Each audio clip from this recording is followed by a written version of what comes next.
Kerala history സീരീസിൻ്റെ 5-ാം ഭാഗമാണ് കുറിച്യർ കലാപം. എന്താണ് കുറിച്യർ കലാപം എന്നും കുറിച്യർ കലാപത്തെക്കുറിച്ച് PSCക്ക് വരാവുന്ന ചോദ്യങ്ങളുമാണ് വീഡിയോയിൽ അവതരിപ്പിച്ചിരിക്കുന്നത്.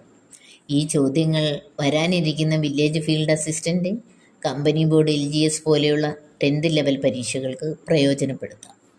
വീഡിയോയിലേക്ക് കടക്കാം. കുറിച്യർ കലാപം കേരളത്തിൽ ബ്രിട്ടീഷുകാർക്കെതിരെ നടന്ന ഏക ഗോത്രവർഗ കലാപമാണ് കുറിച്യർ കലാപം. വയനാട് ജില്ലയിലെ കുറിച്യരും കുറുമ്പരുമാണ് ഈ കലാപത്തിൽ അണിചേർന്നത്.